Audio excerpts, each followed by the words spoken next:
닭의 해, 정유년 새해가 밝았습니다. 12지 동물 중 유일한 날짐승 닭. 닭은 예로부터 풍요와 다산의 상징이자 덕을 갖춘 새로 여겨져 왔는데요. 또한 어스름한 새벽, 빛의 출현을 전하는 상서로운 영물로 잘 알려져 있죠. 2017년, 부지런하고 힘찬 닭의 기운을 받아 계획했던 모든 일이 이루어지는 한 해 되시기 바랍니다.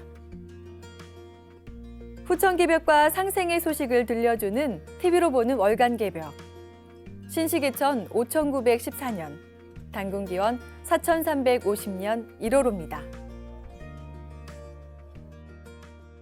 내가 3개 대권을 주재하여 조화로서 천지를 개벽하고 불로장생의 성경을 건설하려 하노라. 나는 옥황상제니라. 인류의 꿈과 이상이 실현되는 후천 성경에 대한 상제님 말씀인데요. 지금 대자연은 선천 봄, 여름 생장 시대를 끝내고 성숙을 향해 우주 가을철로 들어서고 있습니다.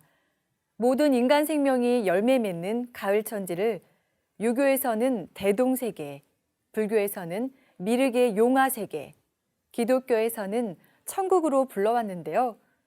이들은 전혀 다른 구원의 소식이 아니라 상제님이 인간 세상에 오셔서 이루어주시는 지상천국 소식인 것이죠.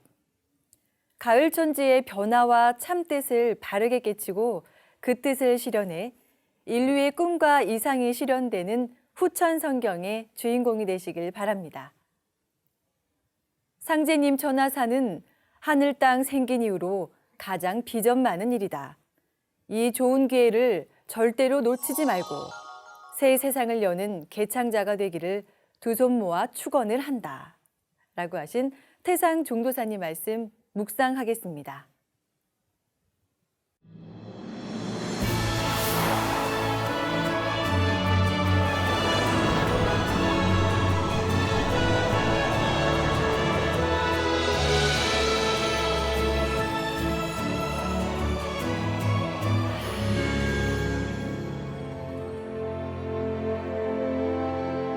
인류 역사를 통해서 가장 비전 많은 일이 뭐냐면 바로 증산도 도생이 되는 것이다. 증산도는 5만 년 비전을 가진 일이다. 5만 년 비전을 갖는 일이 어디 있나? 이런 크나큰 일이 상제님 천하사다. 이건 천지의 사업이 되기 때문에 앞으로 이 천지가 5만 년을 향유한다. 이보다 더 크나큰 일은 과거에도 없었고 미래에도 있을 수 없고 우주 1년 12만 9,600년에 오직 한 번 있는 일이다.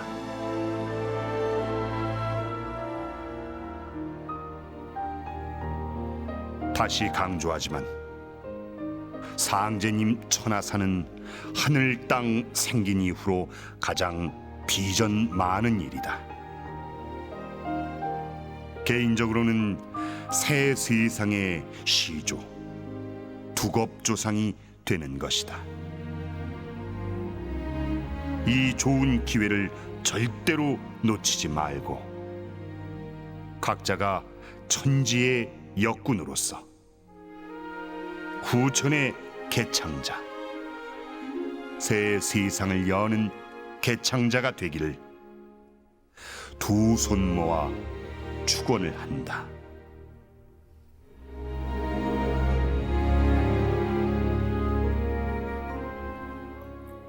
생명의 근원을 회복하는 수행에는 가만히 앉아서 하는 전공과 몸을 움직이면서 하는 동공수행법이 있는데요.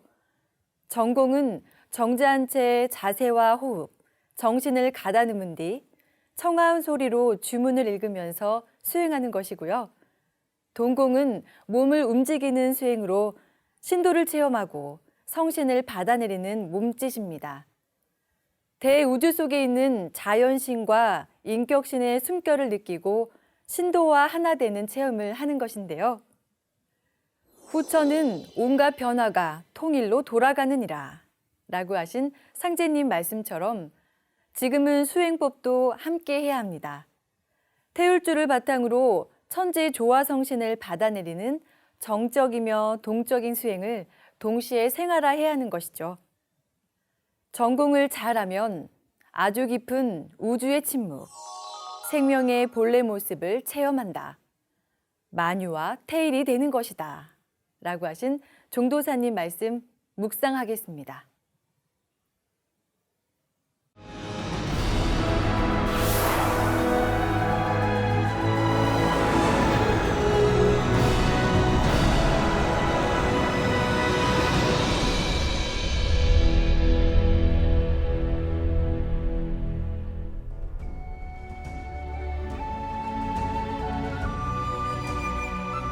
우리가 주문을 읽을 때는 각성해서 읽고 기쁜 마음으로 읽어야 한다.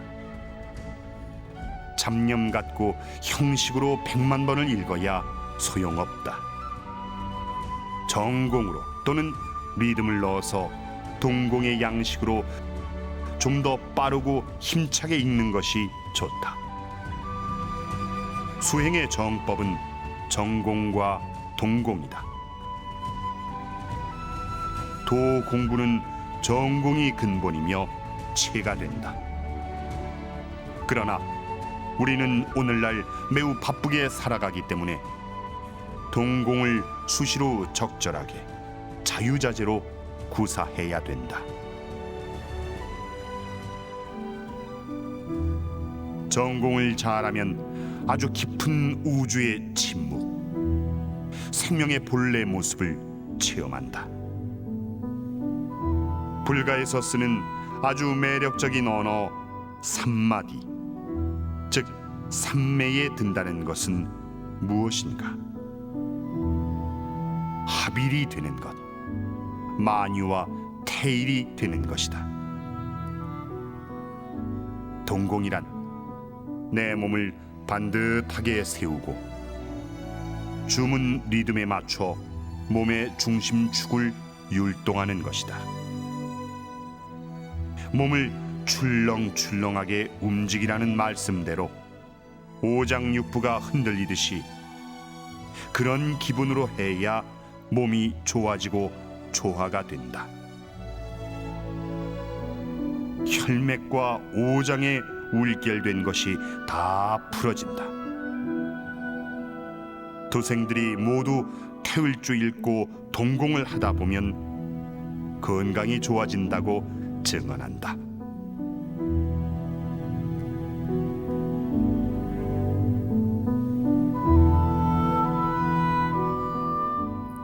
월간기벽은 도운을 비롯해 신앙과 진리, 시사, 문화, 정보, 역사 등 다양한 내용을 다루고 있는데요. 이번 시간에는 1월호에 실린 주요 내용을 이재국 도생을 모시고 살펴보겠습니다. 네, 도생님 안녕하세요. 네, 안녕하세요. 네, 2017년 새해를 맞아 개벽지에서 새롭게 선보이는 기사가 있는데요. 박물관으로 보는 우리 역사. 첫 번째 시리즈 어떤 이야기가 소개됐는지 기대가 되는데요. 네, 박물관으로 보는 우리 역사는 잘못 알려지거나 관련 정보가 부족한 우리 역사를 박물관에 전시된 유물을 중심으로 이해해보고자 마련됐습니다. 지금 세계적인 한류 열풍으로 한국을 방문하는 외국인의 숫자가 크게 증가하고 있는데요. 2016년에는 1,500만 명이 넘었다고 합니다. 그중에서도 한국적인 모습과 전통 문화, 한국의 역사를 알고 싶어하는 외국인들이 주로 박물관을 방문하는데요. 서울에 있는 국립중앙박물관은 한국의 역사와 문화를 한 곳에서 볼 수 있기 때문에 외국인들이 많이 찾는 곳이기도 하죠. 네, 외국인들이 우리나라의 역사와 문화를 이해하는데 박물관만한 데가 없을 텐데요. 그렇다면 국립중앙박물관에서 꼭 봐야 할 유물이나 유적은 어떤 것이 있을까요? 처음 전시실에 들어가면 고래가 새겨진 벽과 마주하게 되는데요. 이것은 경상남도 울산시 울주군 대곡리에 있는 선사시대 암각화로 세계 최초의 고래잡이 암각화입니다. 공개되자마자 세계학회의 주목을 받았는데요. 우리나라에서 세계 최초로 고래잡이를 했다는 걸 보여주고 있기 때문이죠. 이 암각화에는 향유고래와 참고래, 그리고 혹등고래와 같은 큰 고래가 46마리 이상 그려져 있는데요. 고래잡이에 필요한 낚시 도구와 10여 명이 함께 탈 수 있는 배그림도 있어서 당시에 어업이 활발했다는 것을 알 수 있습니다. 또 제사를 주관하는 샤먼의 그림도 있는데요. 이것을 통해서 7,000년 전의 생활상을 짐작해 볼 수 있습니다. 더 놀라운 건 이 암각화가 6,000km 이상 떨어진 러시아 백해 카렐리아 공화국의 잘라부르가 암각화와 유사한 구조를 가지고 있다는 것이죠. 네, 그렇군요. 두 암각화가 비슷한 게 우연의 일치는 아닌 것 같습니다. 그 당시에 이미 여러 명이 탈 수 있을 정도의 목선을 만들었다면 기술력이 뛰어났다고 볼 수 있을 것 같은데요. 현재 세계에서 인정받을 정도로 우수한 우리나라 선박 제조 기술이 선조들의 유전인자 덕분이 아닐까 합니다. 국립중앙박물관에서 꼭 봐야 할 유물, 또 어떤 것이 있을까요? 네, 8,000년 전 유물 빗살무늬 토기입니다.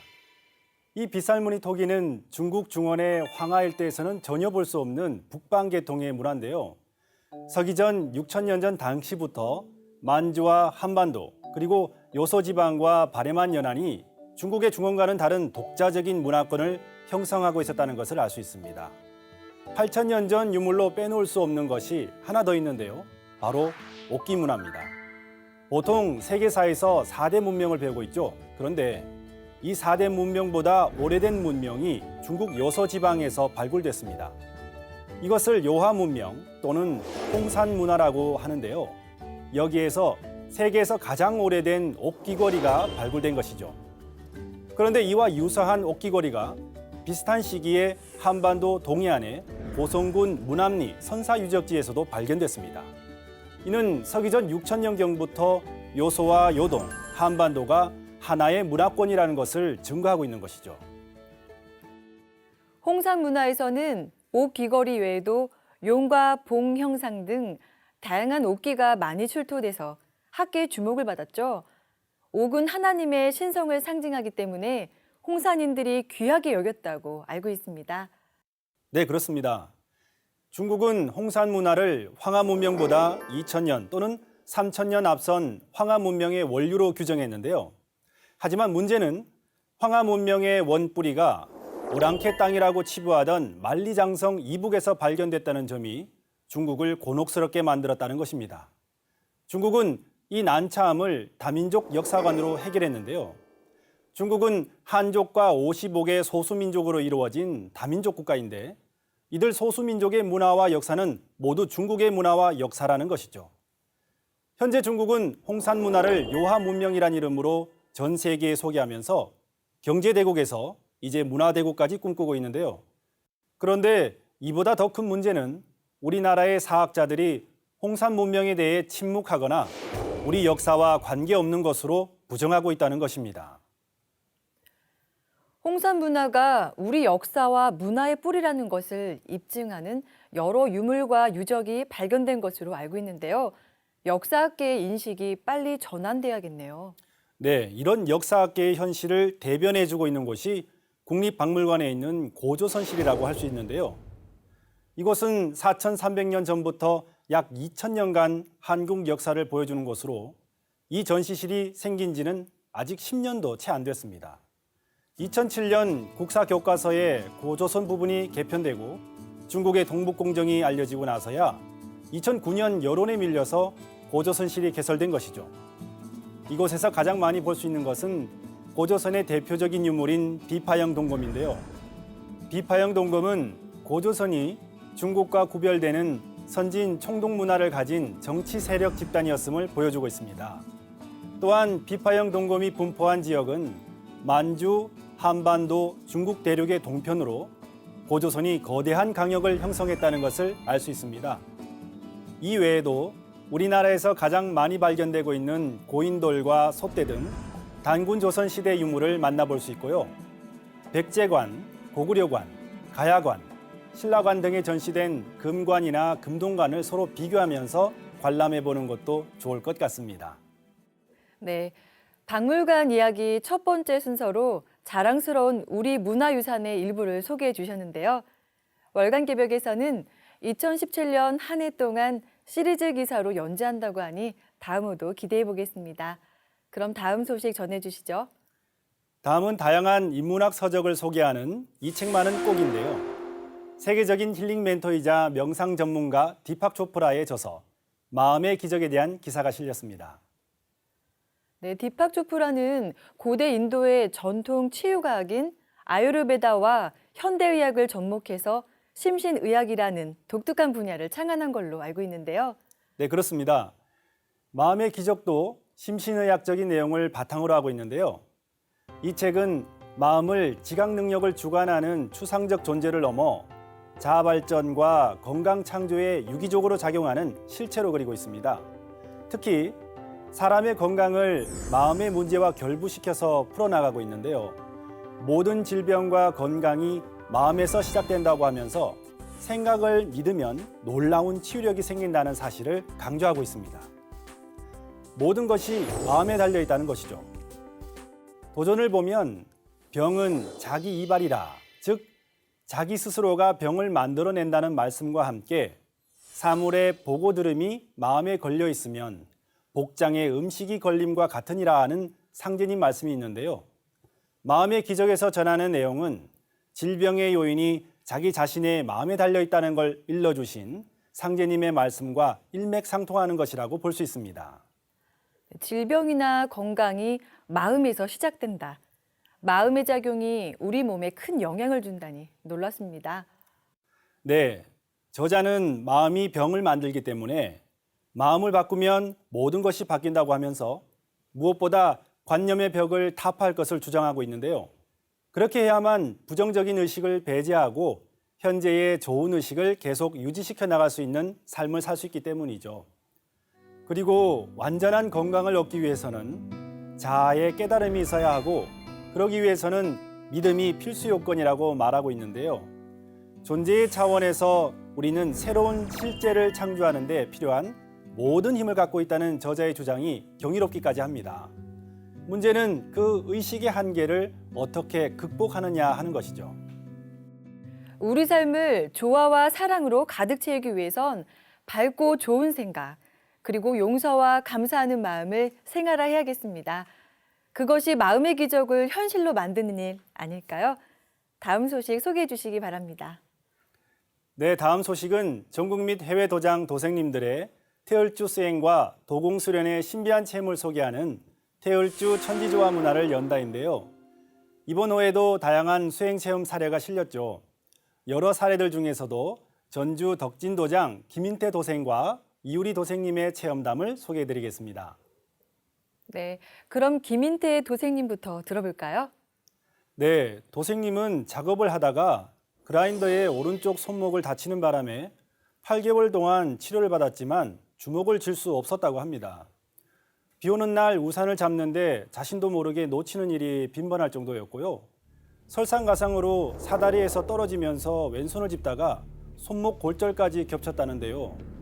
고통을 참으면서 도장에서 태을주 도공 수행을 집중해서 했더니 통증이 사라지면서 손목이 나았다는 느낌을 받았다고 합니다.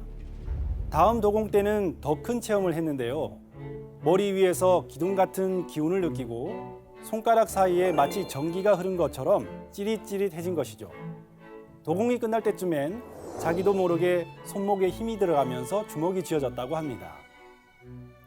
김인태 도생님은 작업 중에 다친 손목이 태을주 도공 수행으로 낫는 체험을 하신 거군요.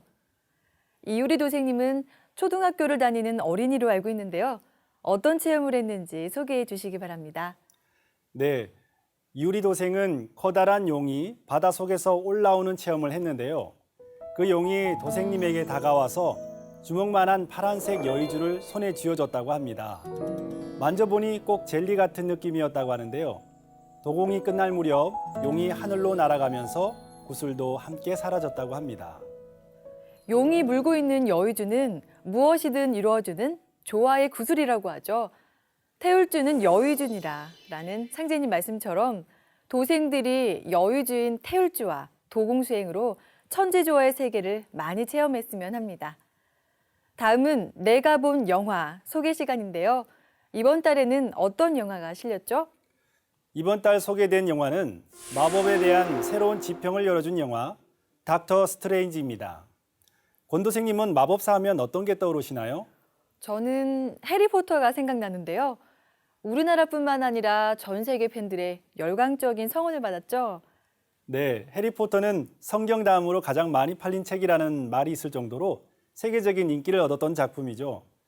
닥터 스트레인지는 불의의 사고로 절망에 빠진 신경외과 의사 스티븐 스트레인지가 세상을 구원하는 능력자로 거듭난다는 영화입니다. 해리포터와 다른 점은 마법이 동서양의 문화를 공유하고 있다는 걸 표현하고자 했다는 건데요. 동양에서 말하는 신선의 모습을 보여주고 있는 것이죠. 네, 저도 영화를 보면서 스트레인지가 나비를 만지면서 다층우주를 체험하고 우주적인 존재로 거듭나는 과정이 인상 깊었습니다. 영화에서는 마법사가 오래전부터 존재해온 화이트 샤먼이라는 것을 보여주고자 하는 제작진의 의도를 엿볼 수 있는데요. 우선 주인공을 마법의 세계로 인도하는 에이션트 1은 켈트족의 여사제로, 켈트는 유럽 대륙에서 거성 문화와 토테미즘, 그리고 샤머니즘과 같은 신교 문화 유산을 보존해온 민족이죠. 이는 그들의 정신 문화가 동양과 밀접한 관련이 있다는 것을 추리해주는 중요한 영화적 장치라고 볼 수 있습니다. 에이션트 1은 정해진 균형을 깨고 모든 것을 무의 존재로 돌리는가 하면 시간을 되돌리는 마법을 보여주기도 하는데요. 실제로 과학자들은 4차원의 세계는 시공간을 자유롭게 뛰어넘을 수 있는 세계라고 주장하고 있습니다. 이 때문에 자신이 원한다면 한국에서 아프리카까지 순식간에 이동할 수 있게 된다는 것이죠. 네, 주인공이 유체 이탈을 하는 장면이나 우물 정자 모양의 문양도 인상 깊었습니다. 네, 저도 동양의 정신문화와 유사한 점이 많아서 흥미있게 봤는데요. 마법사는 우주에 존재하고 있는 다양한 차원을 3차원의 지구에 불러들일 수 있는 존재들로 현상 세계를 활용해서 거울 차원을 불러올 수 있는 존재라고 합니다. 영화 초반부터 후반까지 내내 닥터 스트레인지와 마법사들이 영계 차원을 넘나들면서 조화를 체험하고 실제 세계에 개입하는 장면들이 연출되는데요. 상상의 세계가 구현된 모습에서 충격받은 관객들도 상당히 많았을 거라고 봅니다. 실제로 이 영화에서 가장 극찬을 받았던 것은 하늘과 땅을 마음대로 줄이고 늘리며 바꾸는 장면인데요. 2차원적인 마법의 개념에서 벗어나 5차원적인 마법의 개념을 과학적 가설을 토대로 구체화시켰다는 것을 볼 수 있습니다. 네, 영화를 통해 신교 문화에 대한 관심이 좀 더 높아지는 계기가 됐으면 합니다. 이재국 도생님, 지금까지 월간 개벽 주요 소식 전해주셔서 감사합니다. 네, 감사합니다. 그럼 다음 시간에 다시 찾아뵙겠습니다.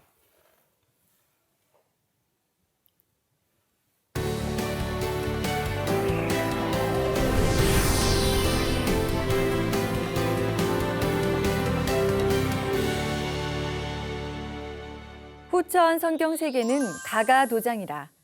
앞으로 열리는 후천 가을 세상에는 모든 가정이 상제님을 모시고 대도 진리를 닦는 구도의 성소가 된다는 상제님 말씀인데요.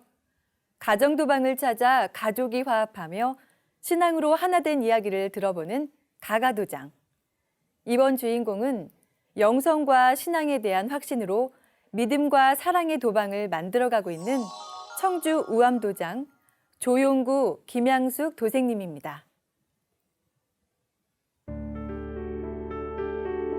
부부란 인도의 시작이요 만복의 근원이니라. 부부가 화목한 가정을 이루는 것이 모든 복의 시작이라는 상자님 말씀인데요. 서로에 대한 믿음과 사랑으로 단란한 가정을 이룬 조용구 김향숙 도생님. 여기에 더해 부부가 함께 상제님 신앙을 하게 되면서 가족은 신앙의 동반자로서 미래를 열어가고 있습니다. 안녕하세요. 우리는 청주 우암도장에서 신앙하는 조용구 김양숙입니다.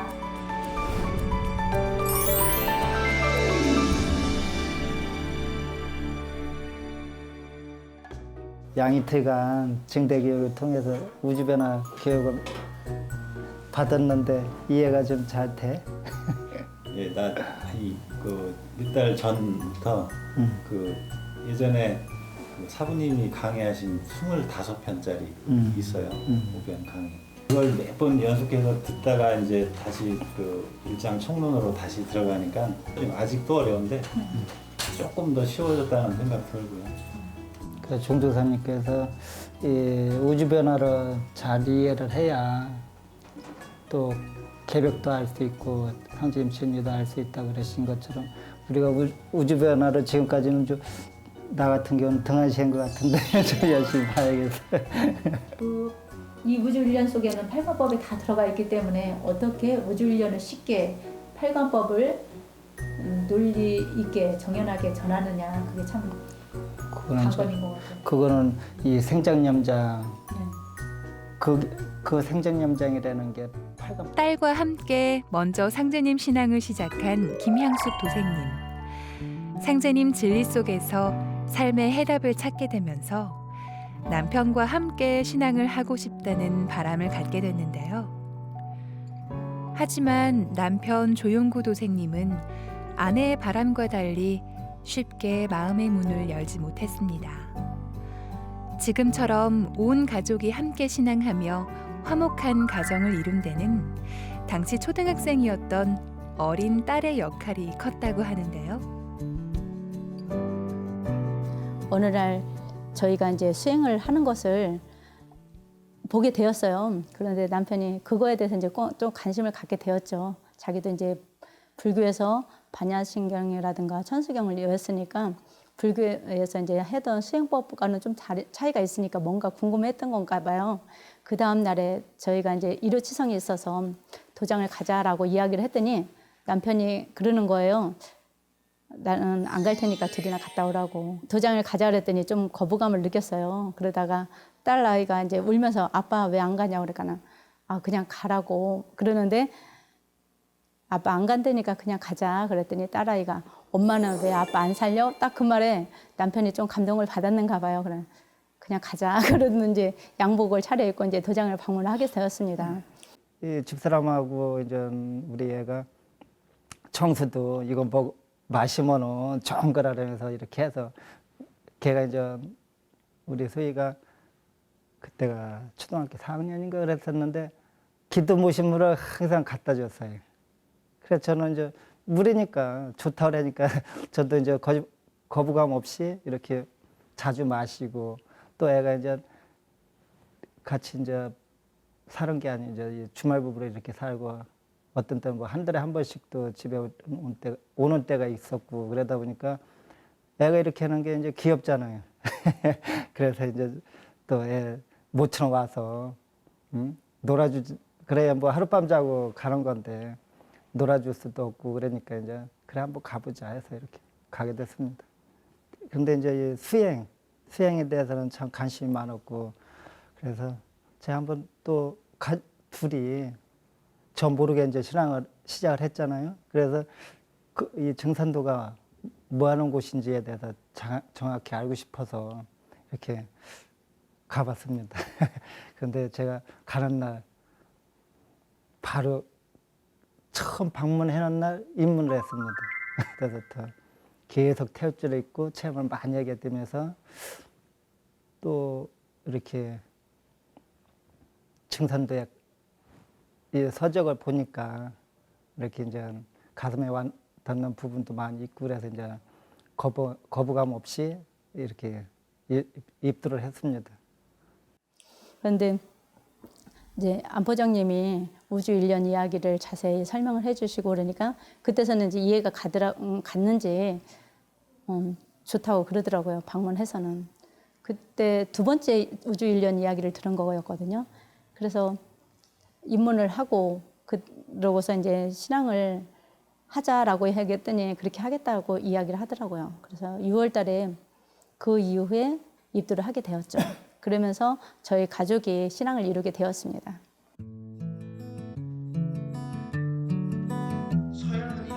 가족의 정성에 화답하는 마음으로 도장에 방문했던 조용구 도생님.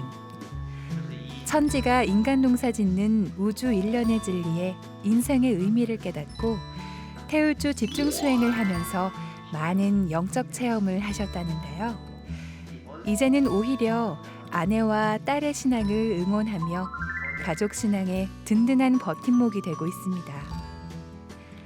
지금 화목한 가족의 모습과 달리 어린 시절 두 분의 가정 환경은 순탄하지 못했다고 하는데요. 그렇기에 사랑으로 서로를 보듬고 이해하는 가가도방이 더욱 소중하다고 합니다. 제가 사실은 이렇게 직업적으로 제가 뭐 이렇게 잘못된 직업을 가지고 있었던 건 아닌데 그래도 불안정한 거예요. 가족을 이루기가 좀 이래가지고 가족을 제대로 이루고 살 수 있을까? 차라리 혼자 사는 게 낫지 않을까?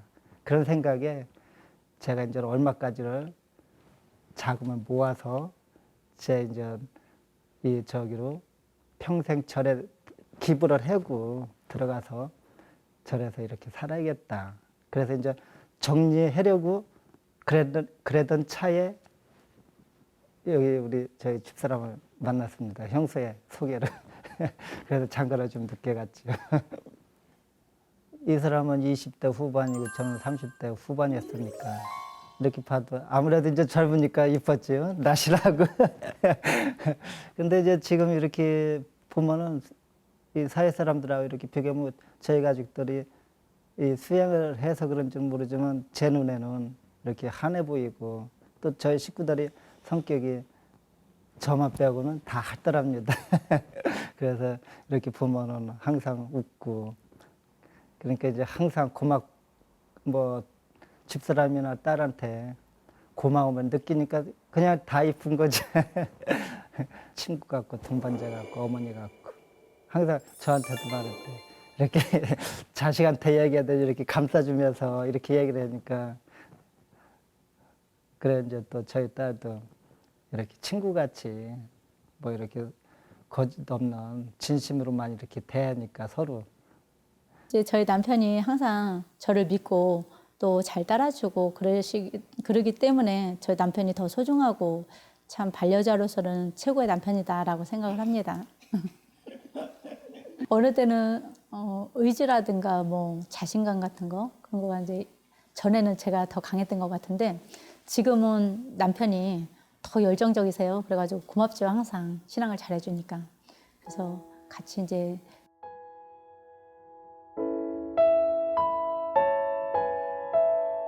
사랑하는 가족은 살아가는 이유이자 삶의 원동력인데요.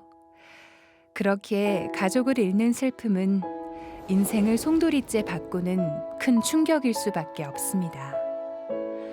조용구 도생님도 마찬가지였는데요. 어릴 적 흐릿한 기억 속에 남아있는 아버지의 불행한 죽음은 조 도생님의 삶 속에서 무거운 짐으로 남겨져 있었던 것입니다. 그래서 상제님 신앙을 만나고부터는 아버지에 대한 안타까운 마음이 커졌다는데요. 그런 간절함에 일심으로 태울주 수행을 하면서 돌아가신 아버지를 만나는 기적 같은 순간을 맞았다고 합니다.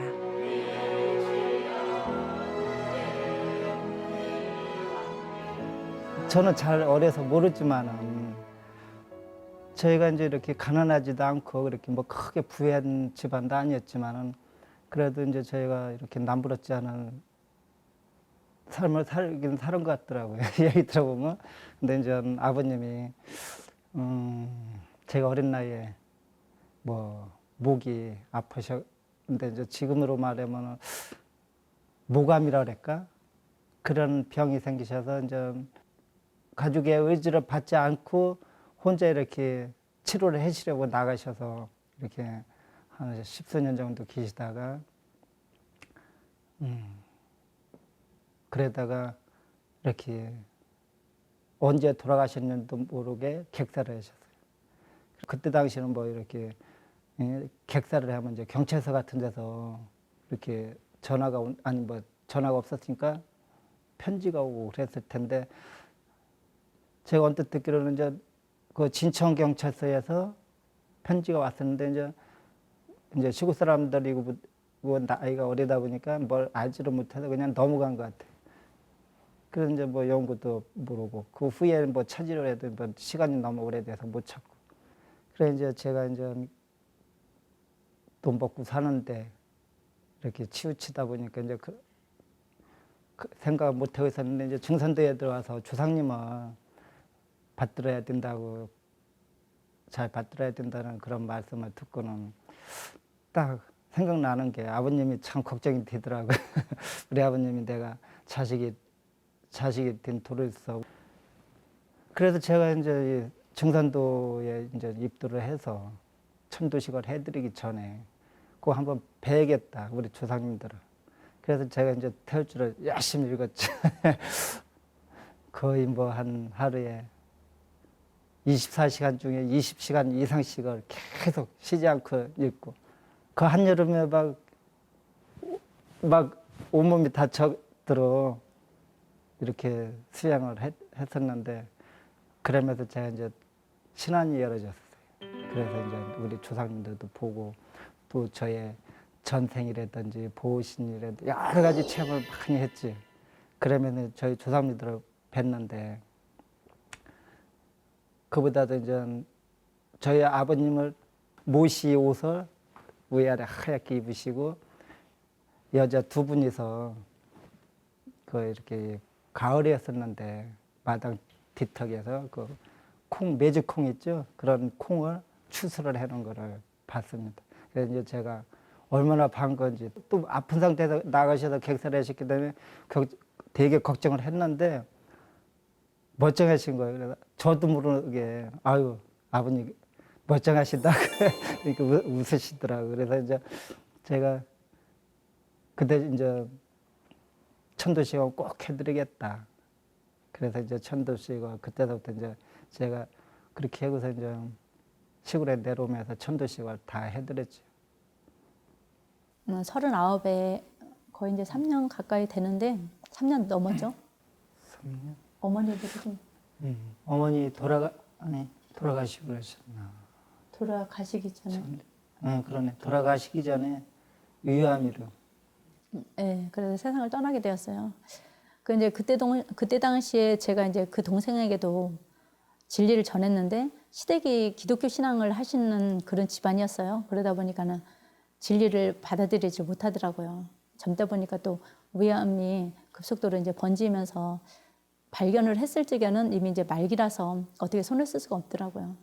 병원 치료를 받을 수 없는 상황이었고 이제 자기가 신앙하던 이제 기독교의 이제 기도원에서 그렇게 이제 생을 마감하게 되었는데 그때 당시에 그 동생의 죽음을 보면서 느낀 것이 참 사람은 살아서 행복해야 된다라는 생각을 많이 합니다.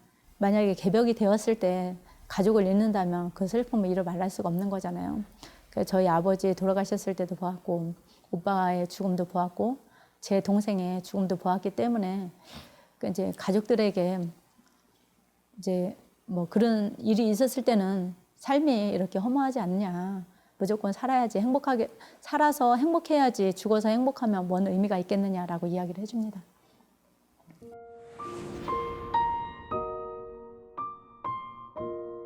아버지와 오빠 그리고 여동생의 죽음. 성장 과정에서 가까운 가족들을 잃는 아픔을 겪어야만 했던 부부. 그렇기에 두 사람에게 사랑하는 가족은 누구보다 소중한데요. 이런 가족 사랑은 생사의 기로에 섰던 조 도생님의 어머니를 살리는 기적으로 이어졌습니다. 또한 기도를 통해 어머니의 생명을 지킨 체험은 부부가 신앙 의지를 더욱 확고히 다지는 계기가 되었습니다. 저희 어머님이 이제 그 풍이 와서 마비가 돼서 이제 병원 생활을 하셨었는데 저희 어머니가 한 2, 3년 정도 누워 계시다가 이렇게 돌아가셨는데 제가 이제 한 3년 전에 돌아가시기 3년 전에 죽을 고비가 있었습니다. 그래 이제 병원에서 이제 장례조차 이제 준비를 해야 된다. 그래서 이제 큰형님하고 저희하고 같이 가족들이 이 장례조차를 다 밟아놓고 그리고 이제 대기 상태에서 있었는데 이제 저희가 이제 저희 큰형님하고 이제 교대를 하면서 이제 집에 와서 이제 기도를 모시고 자는데 제 꿈에 큰 불덩어리가 제 어머님 가슴 위로 쓱 들어오는 거예요. 근데 이제 어머님이 돌아가시지는 않겠구나. 그래 이제 아침에 일어나서 그 얘기를 했더니 이제 저희 집사람이 나도 그런 체험을 했다. 그래서 무슨 체험을 했냐 그랬더니 어머님 가슴 위로 이렇게 뭐가 이렇게 들어오는 걸 봤다. 그래서 우리가 안심을 했는데 바로 그날 그 이튿날 깨어나셔가지고 집에 오셔서 멀쩡하게 이렇게 한 3년 정도 사시다가 들어가셨어요. 그 전에 그 이야기를 해야죠. 어. 어머니가 이제 유언이었었잖아요. 집에 오셔가지고 이제 돌아가시는 게 유언이었는데, 그 이제 저희 아주버님이 어머니의 마지막 소원이니까 들어드리자 해가지고 집으로 모시게 된 거예요. 그러고서 이제 돌아가실 준비를 하고 있는 건데, 어머니가 그때 저희가 그런 체험을 하면서 깨어나시게 된 거죠. 저희는 어머니가 돌아가시는 상황이 됐지만, 그래도 이제 김경환 선도님께서도 어머니가 이제 돌아가시는데 태울주를 읽어서 이제 살리하셨던 그런 체험을 하셨잖아요. 그렇듯이 저희도 한번 태울주를 읽어서 어머니를 살려드려야 되겠다. 이제 그대로 돌아가신다면 마음에 한이 될 것 같아요. 그래서 그런 간절한 마음으로 기도를 했기 때문에 그 신도의 감을 받으시 않았나 그런 생각을 해봅니다. 저희 조상님들이 이제 천상에서 이렇게 청수를 모시고 기도하시는 분이 이제 그런 분도 이렇게 뵙고 보니까 저희 조상님들이 우리를 살리시기 위해서 좀 무단히도 이렇게 많이 노력을 하시는구나. 내가 더 열심히 해야겠구나. 그런 이제 생각 많이 했죠. 근데 이제 나 같은 경우는 뭐 이렇게 역사만 해놓은 것도 아니고 또 도전 말씀만 해놓은 것도 아니고 여러 가지를 이런 식으로 사진도 이렇게 이제 좀 세월은 유유히 흐르는 강물처럼 쉼없이 흘러가고 있는데요. 그 속에서 자칫 삶의 목적을 잃어버리면 우리네 인생이 헛된 꿈으로 끝나버리기도 하지요. 그래서 참 진리를 만나 우주와 인생의 목적을 깨치는 것이 무엇보다 중요합니다. 상제님 진리를 만나 인생의 근본 문제를 풀고 화목함과 사랑으로 가가도장을 만들어가고 있는 부부 도생님. 이들 가족의 중심엔 순백의 벽면 위에 천신단을 모신 도방이 자리하고 있습니다. 저는 상제님이 최고의 이제 우리 집의 통치자 하나님이시고 잘 모셔야 된다. 이제 시천주 신앙이잖아요. 그렇기 때문에 상제님, 태모님은 최고의 자리에 모셔야 되겠다라는 생각 때문에 그렇게 모시게 됐습니다. 신앙을 하면서 제가 변화를 가진 거는 제가 이제 세속 사람들처럼 이문에 이렇게 이제 먹고 사는데 뒷손 얽매이지 않으려고 좀 야인식으로 살으려고 그래서 제 마음은 한 3분의 2 정도는 내려놓은 것 같아. 그래서 그런지는 모르지만 뭐 이렇게 편하고 또 이제 그냥 이렇게 상제님 신앙을 오로지 그냥 상제님 신앙을 잘 해야 되겠다는 그 마음으로만 이렇게 사는 것 같아. 예전에는 제가 자신감이 별로 없었어요. 삶의 의지도 없었고 왜 살아야 되는지 이유도 몰랐고 신앙하기 전에는 그랬었죠. 그래서 그냥 세상에 왜 이렇게 힘들게만 살아가야 되나. 내가 좋은 부모님을 만났다면 더 행복하게 살았을 건데 나에게는 왜 이렇게 힘든 삶이 될까라는 생각을 많이 하면서 부모님 원망도 좀 많이 했어요. 그래서 좀 나쁜 딸이었는데 지금 이제 신앙하면서는 바뀌었죠. 삶의 질이 바뀌었다고 할까요? 그러니까 자신감도 많이 생겼고 내가 하면 무엇이든지 할 수 있겠다. 안 해서 안 되는 거지 하면 무조건 되는구나라는 걸 많이 느끼죠. 하면서도 신앙하면서도 안 되는 일이 되는 경우도 많고 그런 체험을 하다 보니까 자신감이 생겨서 무슨 일을 추진할지에 더 이제 의지가 강하고 또 할 수 있다라는 이제 긍정적인 마인드를 받겠죠. 그러면서 이제 부모님에 대한 감사함. 이제 저희 엄마가 지금 78세시거든요. 이제 한 번이라도 찾아뵙게 되고 또 엄마에 대한 이제 예전에는 몰랐던 엄마에 대한 이제 사랑을 느끼게 되고 감사함을 느끼게 되고 엄마한테 이제 더 잘해드리게 되더라고요. 저희 아버지가 돌아가시기는 했지만 그 저희 아버지의 모습이 지금도 생생하거든요. 그러니까 아버지를 해서 내가 돌을 더 잘 닦아야 되겠다 그런 생각을 많이 합니다. 제 딸한테도 그런 이야기를 했어요. 이제 엄마 아빠가 나를 이렇게 기도해주고 그런 게 너무 고맙다라고 이야기를 하길래 그런 이야기를 해줬어요. 소희야, 내가 엄마가 네가 잘 되길 바라듯이 주상님도 너를 바라보고 계신다. 더 열심히 신앙해야 되지 않겠냐라고 이야기를 해줬거든요. 그래서 저도 또 내가 아이를 사랑하듯이 조상님도 돌아가셨지만 늘 나를 지켜주시고 보호해 주시면서 내가 잘 되기만을 위해 기도하시겠구나라는 생각을 하고 이제 기도하면서도 이제 조상님의 모습이 가끔 보일 때가 있어요. 그러면은 아, 조상님이 항상 나하고 함께 하시는구나라는 걸 많이 느낍니다. 그래서 신앙을 더 열심히 하게 되는 것 같아요. 상제님을 만나서 이렇게 또 신앙도 열심히 하고 또 상제님의 도가 상생의 도 아닙니까? 그러다 보니까 첫째 가족서부터 상생이 돼야 이렇게 두루두루 상생이 되잖아요. 그래서 이제 저는 그런 마음으로 이렇게 그런 마음을 서로 각자 이렇게 상생의 마음을 가지고 있는 것 같습니다. 그래서 서로 이렇게 사랑하고 포옹하고 또 세상 사람들도 생각하고 그런 가가도장인 것 같습니다. 가정이란 가정에서부터 모든 것이 이루어지잖아요. 작은 조직이긴 하지만 사회 구성원이 되기까지 이 가정이 바탕이 돼야 된다고 생각을 하거든요. 그 가정이 무너지면 모든 것이 다 무너지듯이 그 가정 한 가정은 별거 아니지만 전체적으로 봤을 때는 이 가정의 구성원이 참 중요하다고 생각을 하거든요. 사회에 기여하는 것도 내 가정이 바로 서야 사회에 공헌할 수도 있는 거고 내 자식이 훌륭하게 커야 사회에 또 이바지하는 거고 그렇기 때문에 저희는 항상 이제 저의 딸에게 바라는 게 있다면 나보다는 남을 위해 더 봉사하고 남을 더 생각하는 그런 상생의 마음을 가져서 많은 사람들에게 진리를 전해주는 그러한 이제 딸로 성장했으면 하는 그런 바람이고요. 그런 의미에서 저희 가정은 참 이제 가가도장으로서 더 성장 발전할 수 있는 그런 여력이 있기 때문에 희망을 갖고 늘 천지를 부모님께 감사하는 마음과 또 조상님께 보온해야 되겠다는 그런 마음으로 늘 생활을 하고 있습니다.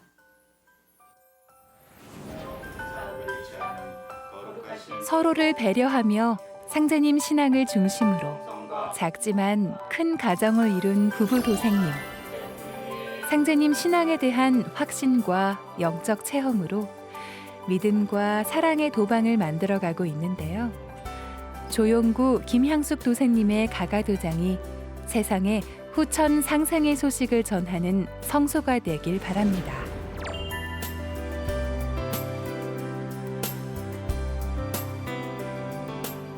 지금 지구촌 곳곳에서는 상제님 대도진리와 우리의 참 역사를 전하는 다양한 행사가 열리고 있는데요. 최근에 있었던 증산도 주요 소식입니다. 지난 12월 25일 후천의 꿈나무인 초립동이에 성지순례가 있었는데요. 종도사님과 함께 상제님과 태모님의 천지공사 현장을 직접 체험하는 성지순례에 많은 초립동이들이 참여했습니다. 지난 10월에 이어 열린 이번 성지순례는 미륵신앙의 본산인 금산사를 중심으로 이뤄졌는데요. 미륵 부르신 상제님께서 종통의 상징으로 용봉이란 글자를 써주신 안양동 청년암. 진표율사가 도설천의 천주이신 미륵불의 강세를 기원하며 세운 미륵정과 미륵 삼존불 등을 둘러보며 상제님의 거룩한 숨결을 느낄 수 있었습니다. 종도사님은 유적과 유물에 담긴 뜻과 의미를 상제님 진리로 자세히 말씀해 주셨는데요. 종도사님 말씀에 귀 기울이는 초립동들의 열띤 모습이 인상적이었습니다. 초립동 성제순례는 상제님의 주역인 초립동이들이 증산도의 미래를 이끌어갈 인재로 거듭나는 소중한 시간이었습니다. 지난 12월 16일 충남대학교 정심화 국제회관 대덕홀에서 2016 세계 환단학회 추계 학술대회가 열렸습니다. 역사 바로 세우기에 초석을 쌓고자 마련된 이번 행사에선 환단고기의 사료적 가치와 과학성을 높여주는 다양한 논문들이 소개됐는데요. 우리 역사 바로 세우기의 당위성을 강조한 이민하 교수의 기조 강연을 비롯해 홍산 문화를 통해 본 환단고기의 삼해신법, 홍산 문화와 우리 민족과의 관계를 살펴보는 시간을 가졌습니다. 또한 대종교의 독립운동 전개 과정을 통해 대한민국 민족사학의 현재와 미래를 모색했는데요. 세계환단학회가 꾸준한 활동을 통해 환단고기의 진가를 유감없이 발휘함으로써 역사 바로 세우기에 굳건한 초석이 되기를 기대합니다. 1월은 우리 민족 최대의 명절, 설날이 들어있는 달인데요. 조상님께 차례를 지내고 우더른께 인사드리며 덕담을 나누는 설날.